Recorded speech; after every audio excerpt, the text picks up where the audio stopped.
Creo que no sería extraño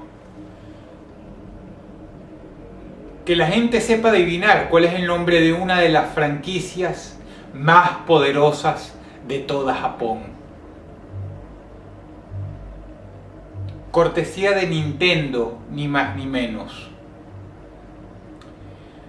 Pokémon comenzó como un juego de video. Esto es un hecho que solamente los fanáticos saben, pues en lo que al resto del mundo respecta, su génesis vino en la forma de un anime. Pero no fue así. Lo primero que apareció fue un juego. Una versión llamada Verde y Rojo.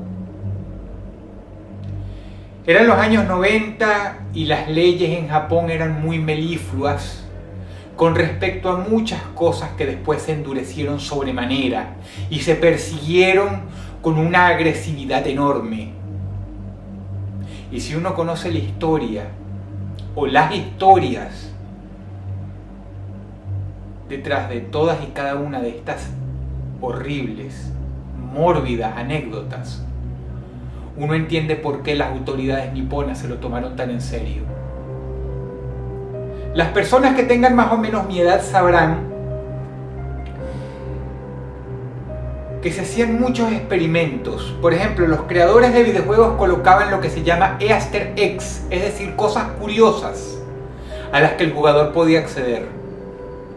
Más tarde, también con Pokémon, ocurrió que muchos niños decían tener problemas que luego degeneraron en ataques de epilepsia, porque los colores eran muy brillantes y afectaba la salud de varios chicos. Fueron escándalos de la época. Pero el mayor escándalo de esta franquicia en particular, y en especial la infamia más grande en los archivos oscuros de esa compañía llamada Nintendo, es lo que ocurrió en aquel juego Verde y Rojo de la saga Pokémon. Había salido para el primer Game Boy y fue un éxito de ventas casi de inmediato. Su público principal oscilaba en niños de 7 a 13 años. Primero miles, luego cientos de miles y más tarde millones. La avalancha Pokémon era indetenible. Pero en aquel entonces los programadores de juego no estaban en un oficio precisamente nuevo. Ya llevaban casi 20 años en ello y eran épocas de experimentos. Así que decidieron llevar las cosas un poco más allá. Estaban todos inspirados por un joven y muy talentoso empleado de Konami llamado Hideo Kojima, quien con su juego Snatcher había conseguido colocar cosas muy interesantes en sus títulos. ¿Saben? Él es el creador de la exitosísima saga Metal Gear. Y todos querían emular algo igual, hacer algo similar a lo suyo. Él había sido uno de los precursores en poner cosas curiosas en los juegos, lo que se llamó luego Easter eggs. Pero algunos empleados de Nintendo querían llevar las cosas más allá. Querían aprovecharse de que los niños eran fácilmente impresionables. Por lo tanto, con la ayuda de varios técnicos que no estaban en el plantel de empleados de Nintendo, diseñaron un escenario que era casi completamente inútil, salvo por una parte del juego que se llamaba La Torre Pokémon. Era un pueblo alejado, alejadísimo, y lo único que sabías de él es que el protagonista venía de ahí supuestamente. Era un pueblo chiquitito, no tenía ninguna función, era casi completamente inútil. Te lo topabas casi de casualidad, de hecho. Se llamaba el pueblo Lavanda. Y por alguna razón que no se explica realmente en el juego, quizás simplemente porque es un pueblo alejado con gente muy extraña, primitivas inteligencias artificiales que te hablaban con comentarios muy arcaicos, muy raros, en comparación a los otros pueblos del juego, mucho más animados, mucho más coloridos, mucho más vivos. Se dice que la intención de los programadores del juego era que los chicos, los jugadores, se sintieran extraños en ese lugar, sintieran emociones de miedo, querían coquetear con eso y crearon un lugar lúgubre.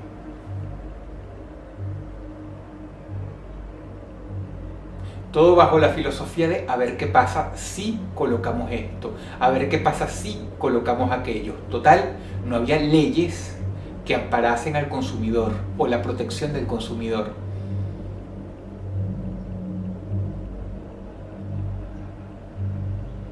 El problema empezó cuando muchos niños empezaron a reportar cambios de humor, irritabilidad, insomnio, apnea del sueño y lo que es más mórbido, sangrado por la nariz durante la noche.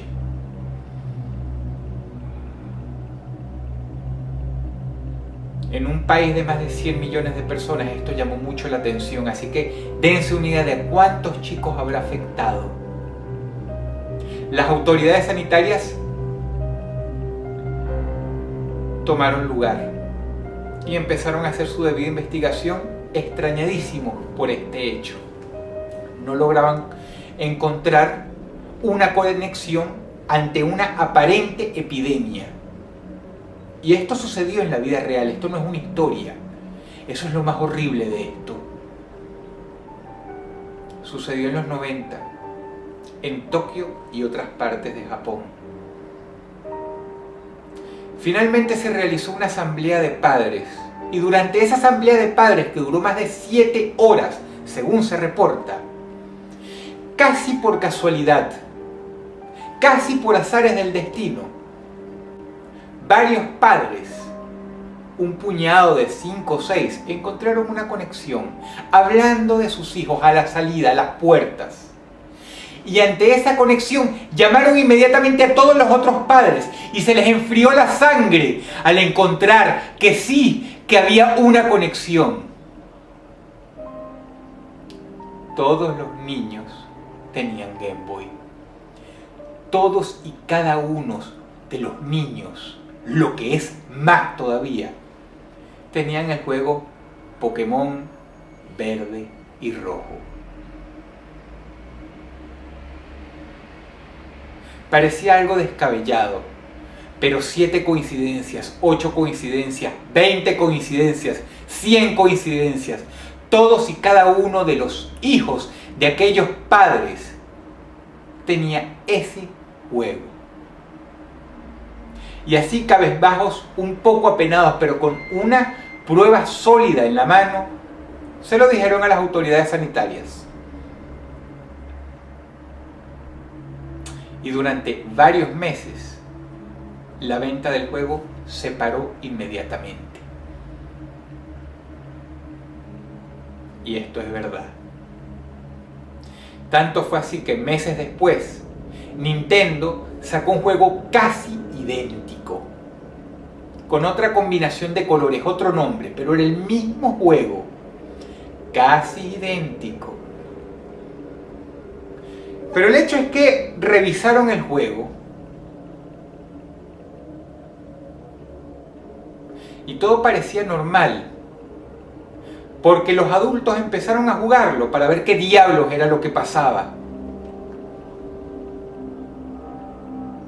Y el caso se complicó un poco más, ¿saben por qué?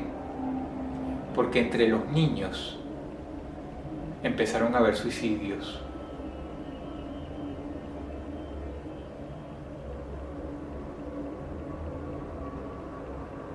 Ya tenían una primera prueba,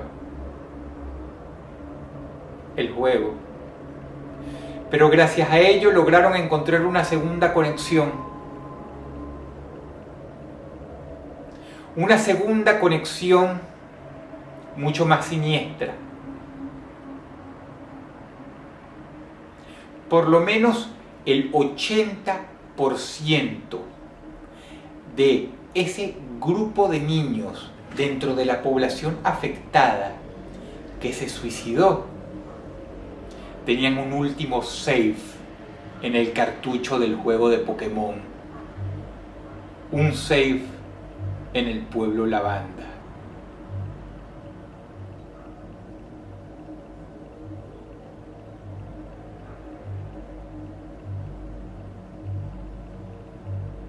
Hubo un pequeño escándalo del que Nintendo se supo proteger muy bien. Pero mayores investigaciones al respecto solo causaron frustración a las personas encargadas de desentrañar este asqueroso, este mórbido misterio que había tomado la vida de niños. Ni más ni menos. El grupo de desinteresados expertos, de servidores públicos, no tardaron en hallar cuál era el problema.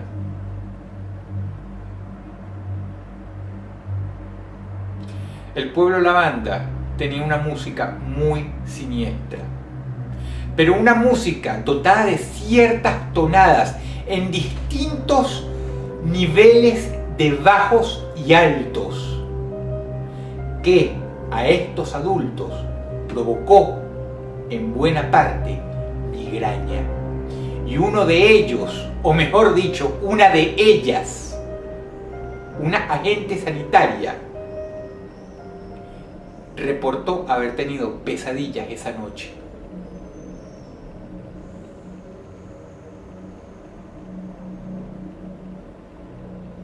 Si esto afectaba la mente de un adulto sobrio, normal, saludable, ¿qué le podría hacer semejante cosa a la mente de un chiquillo de 6 años?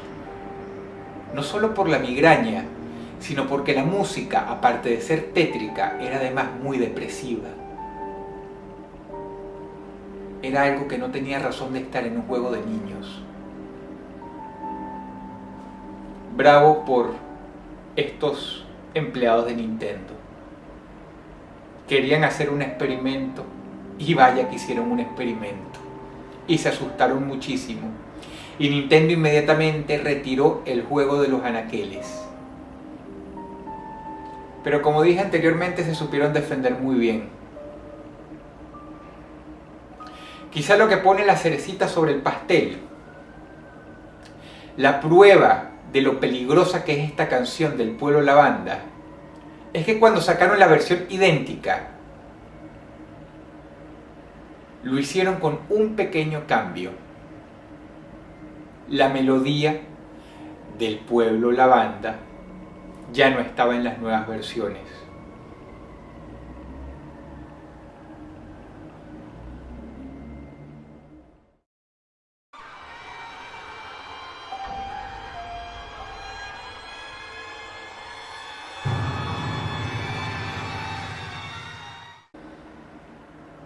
La Segunda Guerra Mundial había terminado, Europa estaba en ruinas y el mundo había cambiado irremediablemente. Surgieron dos superpotencias, una en Oriente, otra en Occidente, Estados Unidos y la Unión Soviética. Y empezarían a escribir el futuro del mundo, el futuro en el que hoy vivimos, el futuro que hoy conocemos. Fueron años turbulentos, pero también, hay que decir con mucho cinismo, pero con mucha veracidad al mismo tiempo, que fueron años de grandes logros científicos y médicos. La crueldad humana a su máxima expresión, desde los laboratorios de Joseph Mengele hasta cierta unidad 731 en Japón, habían logrado dar sus frutos, acuñando muchas medicinas que sirvieron, pero que probaron en seres humanos.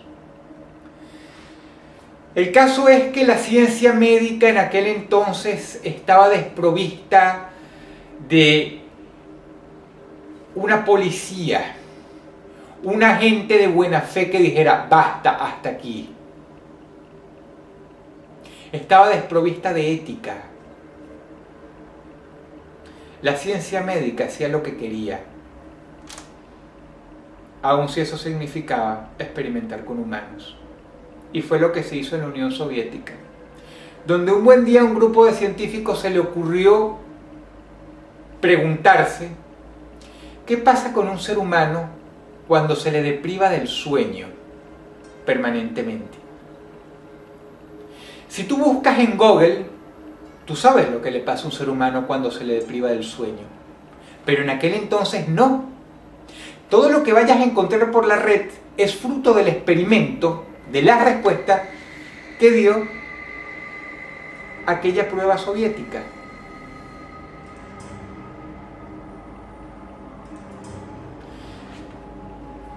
Tomaron un grupo de 5 prisioneros de guerra y se les endulzó el oído. Si ustedes se prestan para esto y son obedientes y colaboran y responden a las preguntas de los científicos, de los doctores, y son mansos y buenos, los vamos a liberar, los vamos a dejar irse. Ya no van a ser prisioneros de guerra, se van a poder ir. Y por supuesto estos 5 pobres diablos accedieron.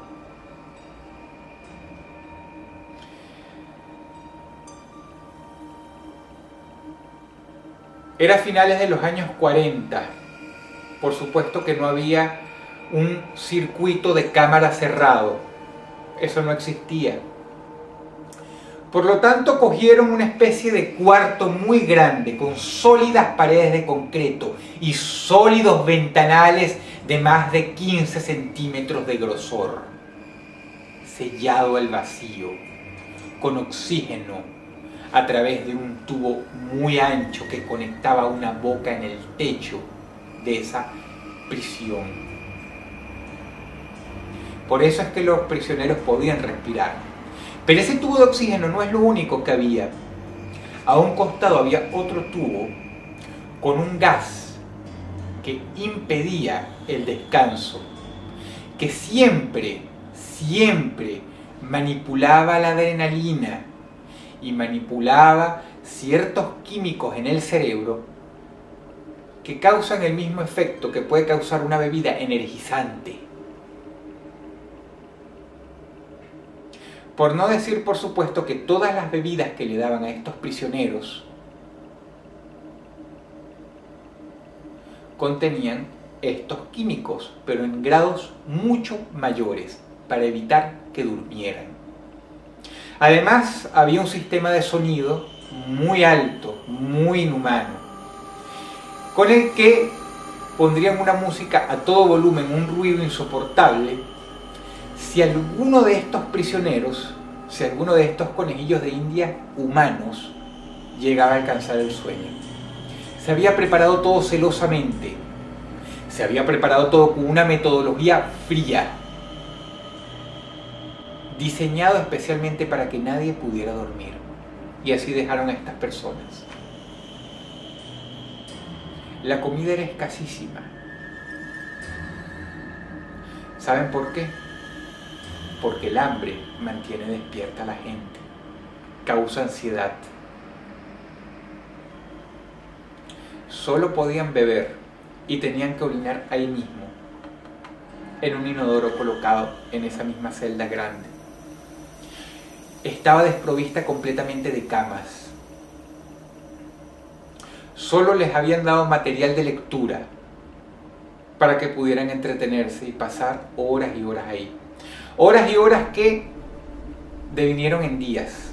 Así pues, los primeros 3 días, los pacientes prisioneros, conejillos de India, comenzaron a experimentar alucinaciones. 3 días sin dormir. 74 horas sin pegar los ojos, sin soñar, sin descansar de manera profunda.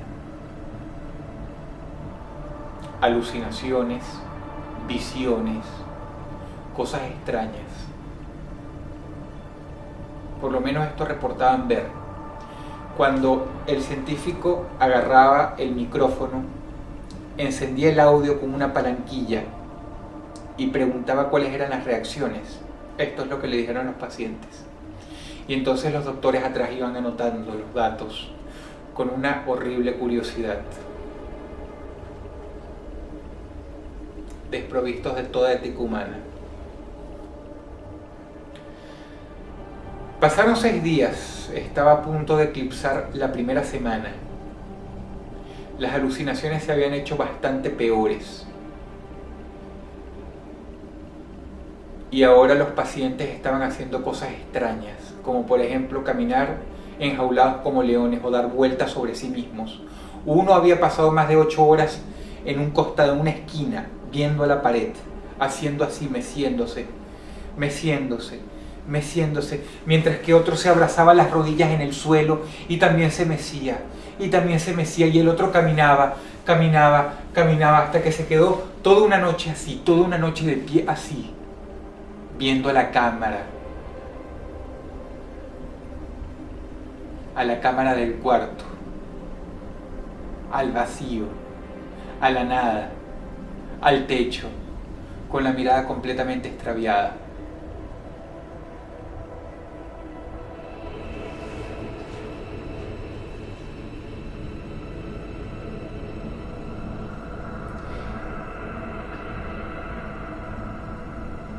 Se empezaron a escuchar sonidos extraños en esta celda, sala, cámara, como quieras llamarla. Ya habían pasado 8 días y los prisioneros le estaban pasando muy mal. Y ya no colaboraban con los científicos. Ya no les importaba. Ya estaba claro, de hecho, que todo había sido un gran engaño. Los iban a dejar morir. Iban a llevar el experimento hasta sus últimas consecuencias. Pero entonces, en la mañana del 10º día, pasó algo muy extraño. Se rebelaron de una manera muy inteligente. Parece ser que a pesar de la locura, ellos podían pensar muy bien todavía. Así que arrancaron las hojas de sus libros y usando heces fecales como pegamento, las pegaron contra el vidrio para que no pudieran ver lo que pasaba dentro.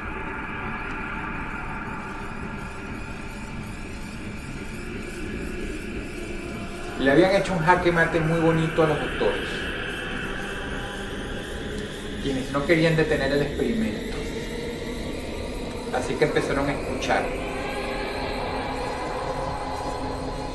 ese sonido frío, paradójicamente ese sonido silencioso, los sonidos del silencio, los sonidos de la noche cuando estamos en la oscuridad en la cama, esos sonidos silenciosos, esos sonidos de la nada, esos sonidos del abismo, se escuchaban por horas y horas en el altoparlante, en el círculo, con una malla metálica, esos sonidos extraños, donde de vez en cuando escuchaban a alguien acomodarse, quizá acostado en el piso.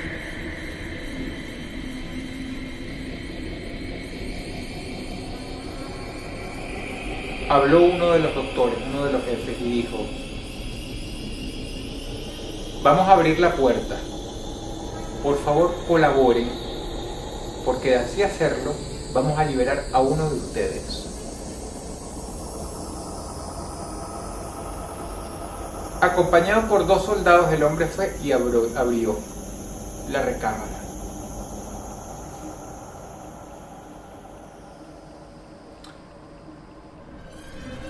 Es aquí cuando las cosas comienzan a ponerse extrañas, ¿saben?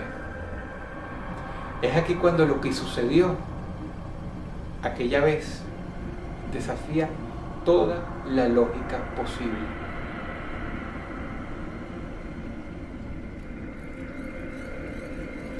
Los pacientes se alteraron. De hecho, uno se levantó corriendo.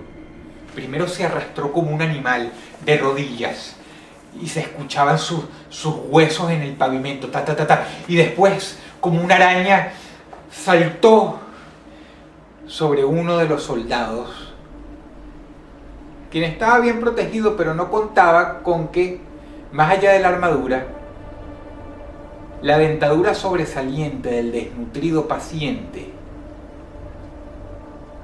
le mordiera la yugular y le arrancara un pedazo de carne.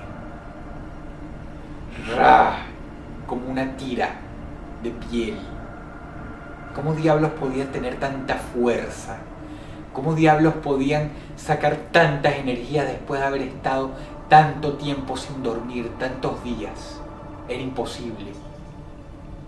Pero aquel soldado fue víctima de una rabia incontrolable, pura, absoluta, ciega, mortal. Una ira más allá de toda la razón. Porque además de que le mordió la yugular, se la volvió a morder, hundiendo la mitad del rostro en carne sanguinolenta, en un hueco improvisado con sus dientes, un hueco que luego hizo más grande, dentellada, arrancando pedazos de piel y después pedazos de yugular y pedazos de cuerda bucal.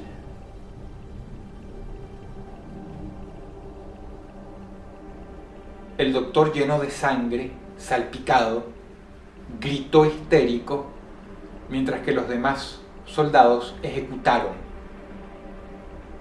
a este hombre. Primero se lo trataron de sacar de encima, pero no pudieron. No pudieron sacárselo de encima a su propio compañero. Así que tuvieron que hacer lo inevitable, disparar. Disparar sabiendo que los tiros le iban a dar también a su amigo, el soldado. Porque no había forma, eran casi uno. Estaba muy pegado a él y tenían armas potentes. Pero estaba dejando a este compañero en tal estado que era mejor sacrificarlo por pura humanidad, por pura piedad. Retiraron los dos cuerpos, mientras que los 4 pacientes restantes estaban todos de pie, pegados a una pared mirándolos fríamente. ¿Quieren saber qué es lo horrible de todo esto? Que aquel miembro de los conejillos de Indio humano que se alteró no era el único que estaba molesto. Los otros también estaban molestos, pero no habían llegado a tanto como para atacar. Pero no estaban molestos por haber sido prisioneros, no estaban molestos por haber sido traicionados porque les decían que los iban a liberar cuando de hecho no, los iban a dejar morir ahí, como ratas. No estaban molestos por eso, ese no era el motivo de su enojo. El motivo de su enojo, ¿saben cuál era? Que habían abierto la puerta y estaban dejando que se escapara el gas. Ellos querían estar solos. Ellos no querían que se abriera la puerta, ellos no querían interrumpir el experimento.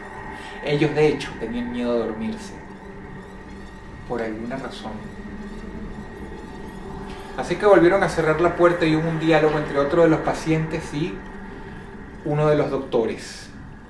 ¿Qué pasó? ¿Por qué hicieron esto? ¿Por qué hicieron esto?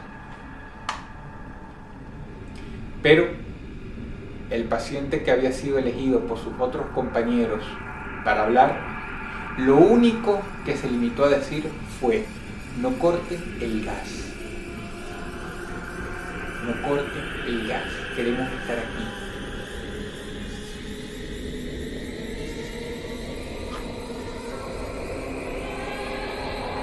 La vida de un soldado no es nada. Así que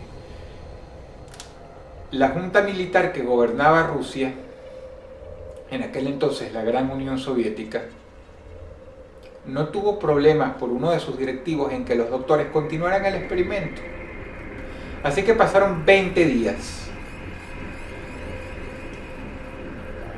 20 días en los que, por supuesto, los soldados que habían entrado aquella vez en compañía con el científico no habían limpiado el cuarto. Así que las hojas seguían pegadas al vidrio. Y los doctores no sabían qué estaba pasando adentro. Habían pasado ya 20 días.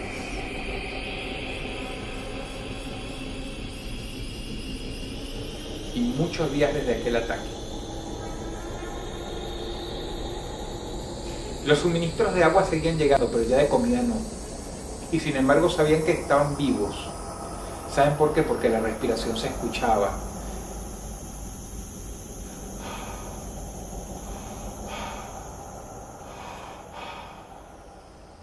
La respiración de los pacientes se escuchaba, y se escuchaba por aquella rendija de audio cerca del micrófono.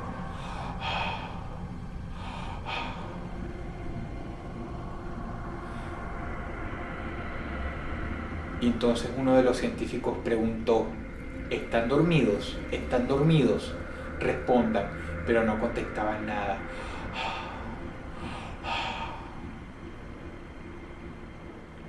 Fue así como se animaron a volver a abrir la puerta para ver qué había pasado, en qué condiciones estaban los pacientes. Esta vez habían más soldados, esta vez estaban mucho más a la defensiva, mucho más asustados los pobres chicos. Oh, desearían no haber abierto esa puerta una segunda vez, porque esta vez fue peor. Pero no porque hayan atacado a nadie, sino porque se dieron cuenta de que ahorita los pacientes estaban uno al lado del otro acostados en el piso y se habían empezado a arrancar con los dientes partes del brazo ordenadamente, tiras de carne. Se les veían los tendones de las manos, los tendones de aquí de la muñeca, que uno los siente como si hubieran unas cuerdas aquí. Tú te tocas la muñeca y sientes unas cuerdas. Bueno, se veían al aire libre esas cuerdas sanguinolentas, coloridas.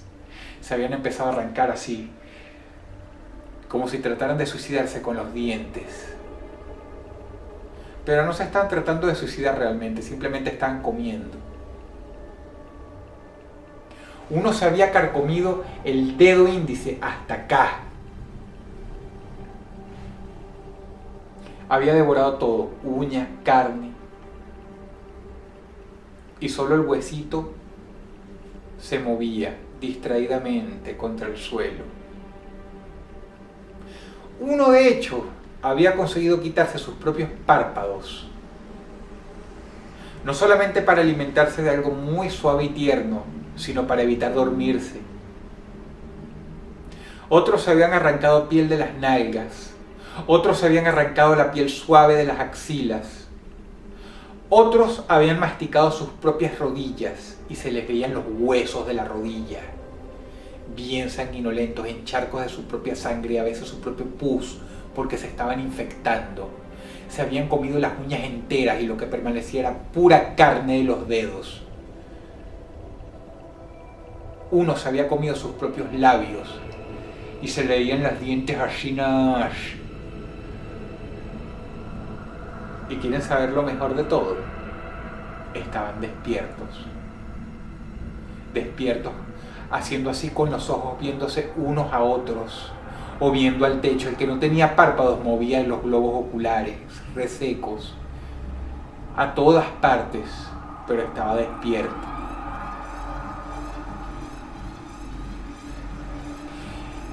Vieron a los soldados desde donde estaban. Tenían muy pocas energías para confrontarlos. Uno de estos milicos vomitó, otro se puso a llorar y se fue. El científico estaba consternado. Así que ordenó lo que fue un grave error. Vamos a removerlos de aquí del cuarto, porque creían que ya eran inofensivos. Craso error. Porque cuando intentaron arrastrar a uno por los tobillos, este se sentó de culo en el suelo y se le echó encima al soldado, quien perdió los dos ojos, porque le hundió los pulgares hasta los nudillos adentro.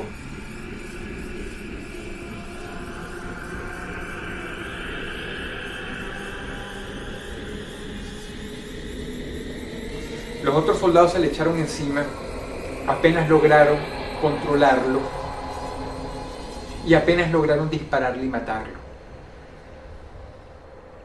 Los otros 3 seguían en el suelo, pero los estaban viendo a los soldados como diciéndoles: no nos vayan a sacar de acá, o si no, vamos a atacar.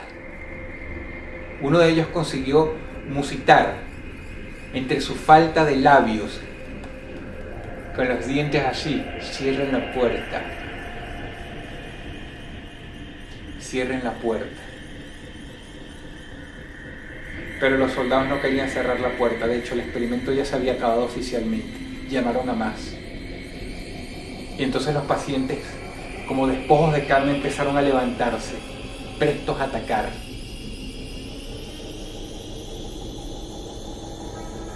Así que los soldados los fusilaron, les dispararon sin piedad, con más miedo y terror que sangre fría. Uno estaba en el suelo ya desangrándose, regurgitando sangre, moqueando, limpiándose las comisuras de la boca con la lengua, una lengua larga y roja,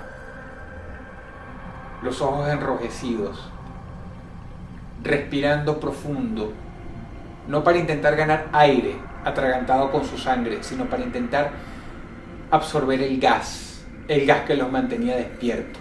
De hecho, él, moviéndose con los músculos y los huesos de la espalda, fue arrastrándose boca arriba hacia la ranura de ese gas para respirarlo,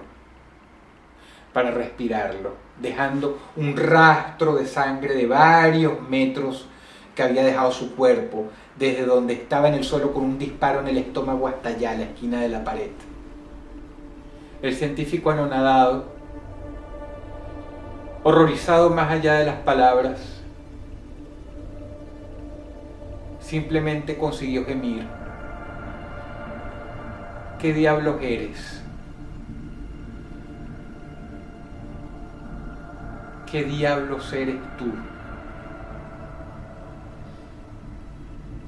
Entonces el paciente movió sus ojos y lo vio de una manera divertida, ya en el cenit de su muerte, y le dijo: soy la locura, soy aquello a lo que tú temes, soy aquello a lo que tú tienes horror, soy aquello que reside en tu cerebro, en los estados más abisales del mismo, soy aquello que está impreso en tu mente, aquella forma de ser humano que jamás se ha ido, que sigue ahí en alguna capa profunda de la psique. Soy la locura, soy la locura.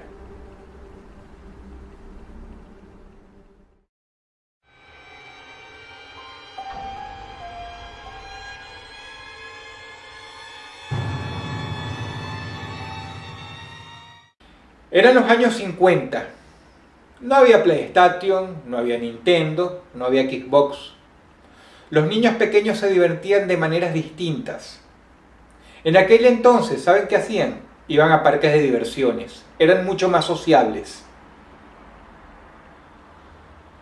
Así que en este pequeño pueblo rural de los Estados Unidos,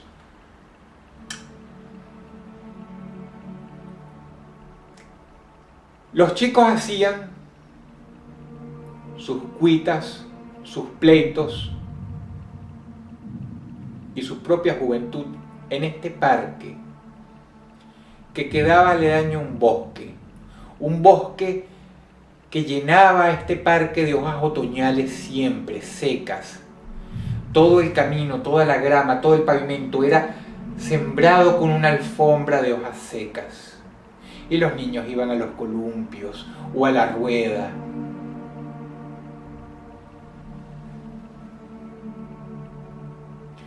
Pero lo que más les gustaba, la atracción personal, aquello que todos querían, era un tren con cara de payaso. Un tren en el que se podían montar unos 15 niños y que iba lento, iba cogiendo velocidad poco a poco y hacía bastante ruido, era muy estruendoso. Entonces llegaba un punto en que pasaba por una cueva alargada, una cueva con forma de casa, con un tejado de casa, así triangular, bien alargado, como un prolongado túnel de amor, en donde todo era oscuro. Y luego el tren emergía por el otro lado, chuchu, aquel sonido, aquel vapor, y los niños gritaban de alegría. Era el tren con cara de payaso. Era muy divertido. ¿Quieren saber una cosa antes de continuar? Esta no es una historia de terror. Esta es una historia real. Es una leyenda, de hecho.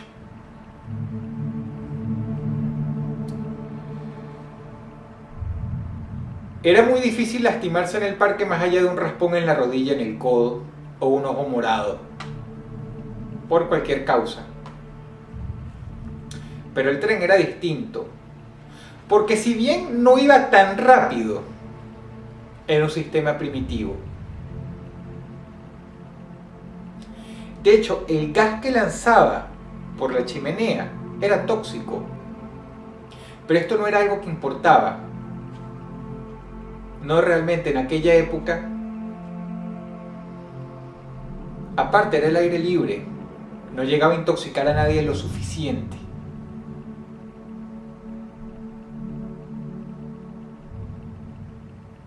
Pero pasa y resulta que tras todos los días de ir al parque, después de la escuela, y lo que es peor, los fines de semana, sábados y domingos, que los mismos niños pasaban ahí, y los mismos niños obsesivamente se montaban en el mismo tren, empezaron a exponerse a este gas tóxico, bajo el consentimiento de los adultos que ignoraban esto.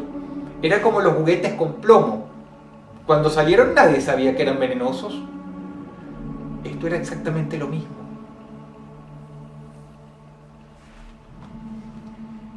Y los chicos vez tras vez se tomaban turnos para montarse en el tren.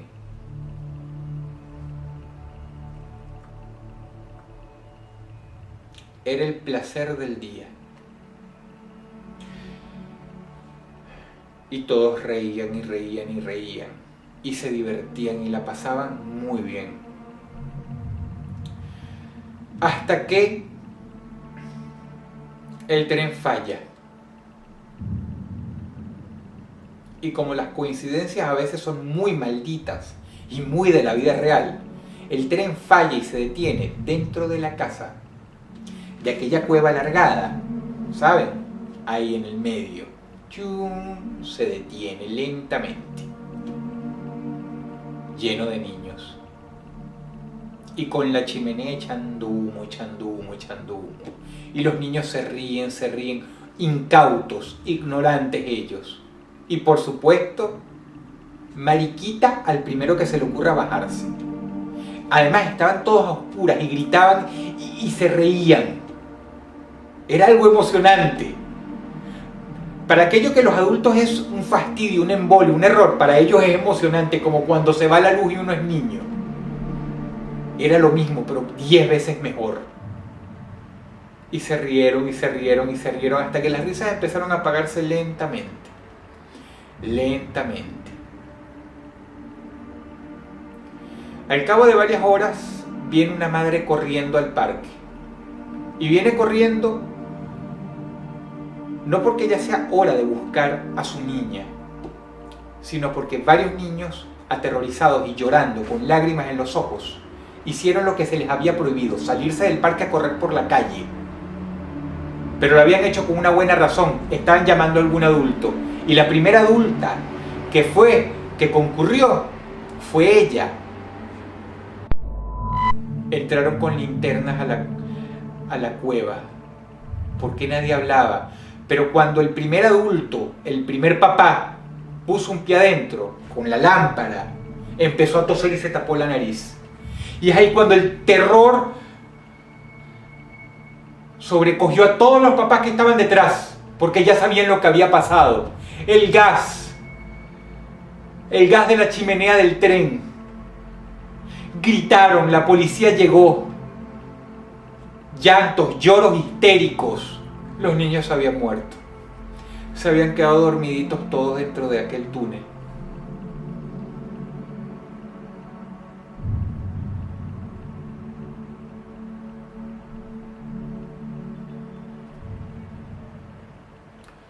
El punto de la historia no es la tragedia que yo les acabo de contar.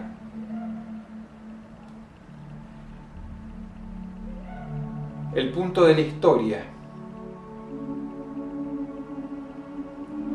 es que durante los años 90, después de estar abandonado por muchísimo tiempo, decidieron nombrar ese parque Patrimonio del Estado de Illinois.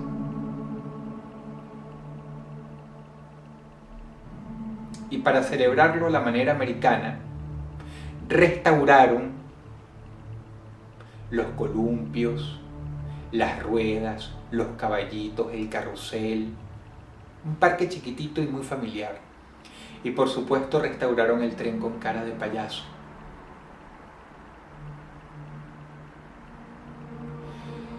Pero lo que debió haber sido un día festivo degeneró en una leyenda urbana de horror que hasta hoy atormenta ese pueblo.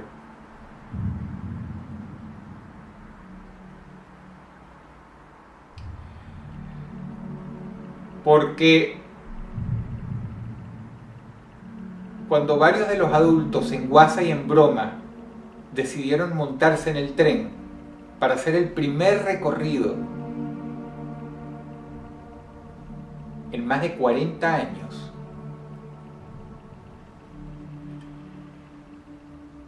todos se pusieron pálidos y se pusieron muy mal, y hubo un malestar muy grande, ya que cuando el tren con cara de payaso pasó por el túnel, se escucharon risas de niños.